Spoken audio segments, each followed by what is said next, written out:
He picked up her picture and held it before my eyes. "Here," he said. "Now you tell her to her face that you could have stayed to meet her and you would not." Something made me change my mind as I looked at the picture for a second time. I decided to stay. The man told me his name was Henry. That night, Henry and I talked about many different things, but mainly about her. The next day passed quietly. Thursday evening, we had a visitor. He was a big, gray-haired miner named Tom. "I just came for a few minutes to ask when she's coming home," he explained. "Is there any news?" "Oh, yes," the man replied. "I got a letter. Would you like to hear it?" He took a yellowed letter out of his shirt pocket and read it to us. It was full of loving messages to him and to other people, their close friends and neighbors. When the man finished reading it, he looked at his friend.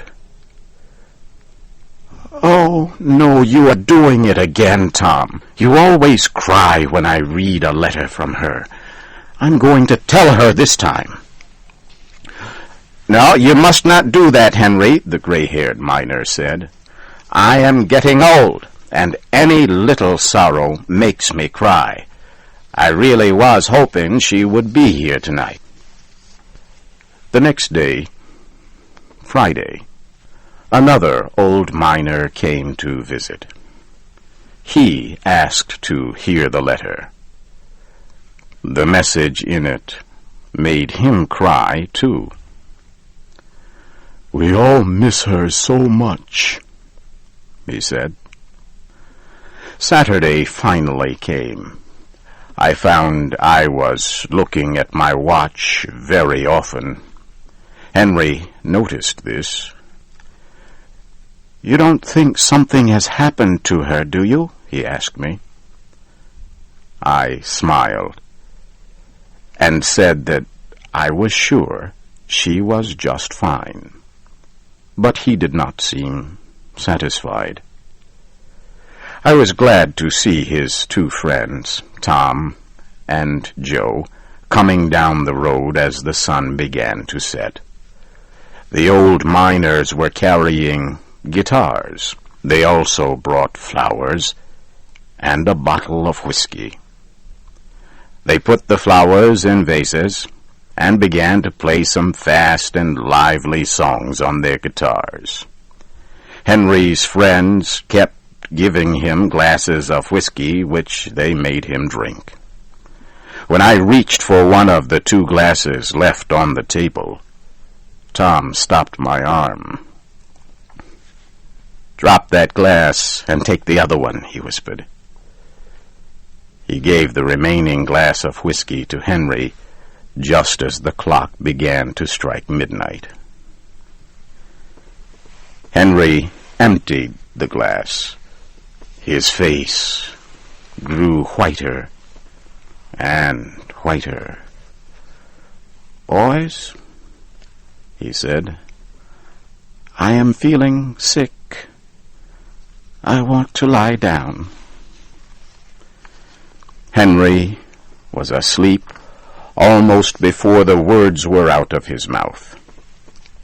In a moment, his two friends had picked him up and carried him into the bedroom. They closed the door and came back. They seemed to be getting ready to leave, so I said, "Please don't go, gentlemen. She will not know me. I am a stranger to her." They looked at each other. "His wife has been dead for 19 years, Tom said. "Dead?" I whispered. "Dead or worse," he said. "She went to see her parents about 6 months after she got married. On her way back, on a Saturday evening in June, when she was almost here, the Indians captured her. No one ever saw her again. Henry lost his mind. He thinks she is still alive. When June comes, he thinks she has gone on her trip to see her parents. Then he begins to wait for her to come back. He gets out that old letter, and we come around to visit so he can read it to us. On the Saturday night she is supposed to come home, we come here to be with him. We put a sleeping drug in his drink so he will sleep through the night. Then he is all right for another year. Joe picked up his hat and his guitar. We have done this every June for 19 years, he said. The first year there were 27 of us. Now just the 2 of us are left. He opened the door of the pretty little house, and the 2 old men disappeared into the darkness of the Stanislaus.